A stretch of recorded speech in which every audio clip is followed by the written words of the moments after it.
Hello అందరికీ పొంగనాలు గుడ్డు కర్రీ ఎలా తయారు చేసుకోవాలో చూపిస్తాను. 4 గుడ్లు తీసుకొని ఒక బౌల్లో పగలగొట్టి వేసుకోవాలి. ఇలా వేసుకున్న తర్వాత కట్ చేసుకున్న 1 కప్పు ఆనియన్స్,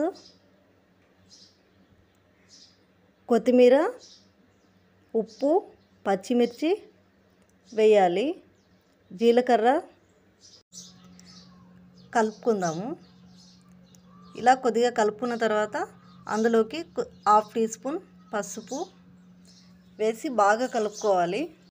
గ్యాస్ ఆన్ చేసుకొని పొంగనాలు ప్యాన్ పెట్టుకుందాము. అందులోకి కొద్దిగా ఆయిల్ వేసి ఆయిల్ వేడైన తర్వాత మనం కలుపుకున్న గుడ్డుని ఇలా ఒక గరిటెతో వేసుకోవాలి. వీడియోలో చూపిస్తున్న విధంగా వేసుకోవాలి. ఇలా అన్నిటిలోనూ వేసుకోవాలి. తర్వాత ఒక మూత అయితే పెట్టేద్దాం. ఇలా కొద్దిగా కాలిన తర్వాత టర్న్ చేసుకోవాలి.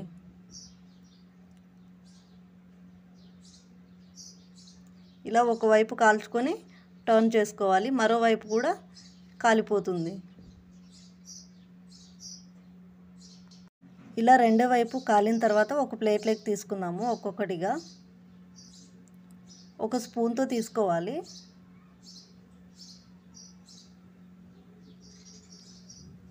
ఇలా తీసుకున్న తర్వాత మిగిలిన దాన్ని కూడా కొద్దిగా ఆయిల్ వేసి ఇలాగే వేసుకోవాలి. పైన మూత పెట్టేసుకోవాలి. ఇలా కాలిన తర్వాత రెండో వైపు కూడా ఇలాగే టర్న్ చేసుకోవాలి. సేమ్ ఇదే ప్రాసెస్. ఇది కొద్దిగా వేగేలోపు కర్రీకి మసాలా ప్రిపేర్ చేసుకుందాము. అందుకు కావాల్సిన పదార్థాలు అల్లము, టమాటా, వెల్లుల్లిపాయలు ఒక మిక్సీలో వేసి మెత్తటి పేస్ట్ లాగా చేసుకోవాలి. ఇలా చేసుకున్న తర్వాత ఇవి కొద్దిగా వేగిపోయాయి. ఒక ప్లేట్లోకి తీసుకుందాము. గ్యాస్ ఆన్ చేసుకుని ఒక కడాయి పెట్టుకొని అందులోకి కొద్దిగా ఆయిల్ వేసి జీలకర్ర, ఆవాలు, కరివేపాకు, ఆనియన్స్ వేసి బాగా వేయించుకోవాలి. ఇలా వేగిన తర్వాత మిక్సీ పట్టుకున్న పేస్ట్ని అందులో వేసి బాగా కలుపుకోవాలి. పైన పచ్చివాసన అంతా పోయి ఆయిల్ పైకి తేలాలి.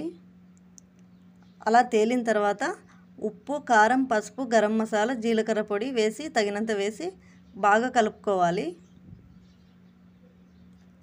టేస్ట్కి సరిపడా వేసుకోవాలి. ఇలా వేగిన తర్వాత కొద్దిగా నీళ్ళు పోసి బాగా కలుపుకోవాలి. నేను ఒక 1/2 గ్లాస్ నీళ్ళు పోసాను.